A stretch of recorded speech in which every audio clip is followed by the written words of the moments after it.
لوگ خودکشی کرنے لگے، اور جب بھی یہ خبر ملتی ہے تو سوائے افسوس کے اور کچھ نہیں کہا جا سکتا، کیونکہ کسان برادری اس سے بری طرح متاثر ہے۔ لیکن ان سب کے باوجود ایک ہندوستانی تمباکو کمپنی فارمرز کے لیے کام کر رہی ہے، اور باقاعدہ ایک حکمت عملی کے تحت 40 لاکھ کسانوں کی زندگیوں میں بہتری آئی۔ یہ کہانی 1999 کی ہے، جب آئی ٹی سی کا زرعی برآمدی ڈویژن بالکل اچھی کارکردگی کا مظاہرہ نہیں کر رہا تھا۔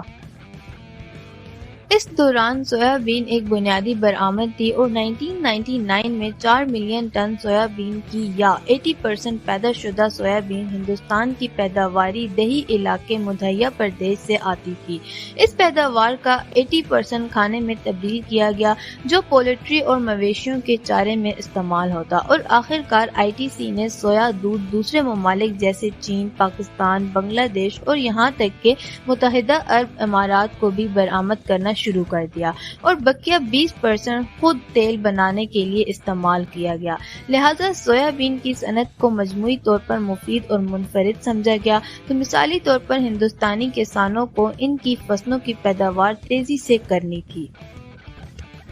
اور یہ خیال بھی تھا کہ وہ اپنی فصلوں کو اے پی ایم سی کو فروخت کریں گے، اور اے پی ایم سی لائسنس یافتہ تاجروں کی تنظیم صرف تنظیم کے سوا کچھ نہیں تھی۔ حکومت کی طرف سے کسانوں کی بہتری کے لیے حکمت عملی کو یقینی بنانے کے لیے اور کھلی تجارت کرنے کے لیے انہیں ایک جگہ دی گئی، جسے آج سب ایک منڈی کے طور پر جانتے ہیں، اور یہ منڈیاں تقریباً 30 سے 50 کلومیٹر کے فاصلے پر تھیں، جو کہ کسانوں سے بہت دور تھیں، اور 80% سے زیادہ کسان وسائل کی کمی کی وجہ سے ان تک نہ پہنچ سکتے تھے، اور 1700 کسان پہلے ہی 50 کلومیٹر کا سفر کر چکے تھے، لیکن اب واپسی کے لیے ان کے پاس کوئی راستہ نہیں تھا۔ اس لیے کسان کے پاس اس کی فصلیں کم از کم 500 منافع پر بیچنے کے سوا کوئی چارہ نہیں تھا۔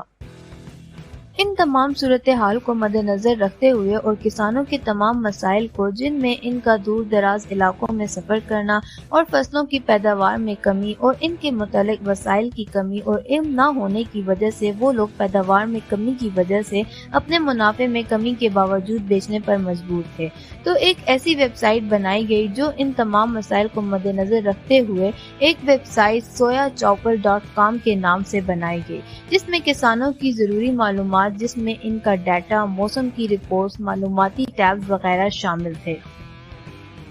اس کے علاوہ انہوں نے ایک لیڈ کسان مقرر کیا جن کا نام سینچلک تھا۔ وہ سب کسانوں کو لیڈ کریں گے اور ان کی مدد کی ذمہ دار ہوں گے، اور دوسرا یہ کہ کسان کو اس کی فصل کی فروخت کے موقع پر رقم ادا کر دی جائے گی اور نقد فصل فروخت کی جائے گی، جس سے وہ اپنی تمام ضروریات کو پورا کر سکیں گے، اور اگلی فصل کے لیے کھاد، بیج اور تمام ضروریات کو پورا کیا جائے گا۔ یہ تھی حکمت عملیہ جو ہندوستان کے کسانوں کے لیے کی گئی آئی ٹی سی کی طرف سے، اور ہندوستان کی زراعت کو فروغ دیا گیا اور اس میں بہت بہتری آئی۔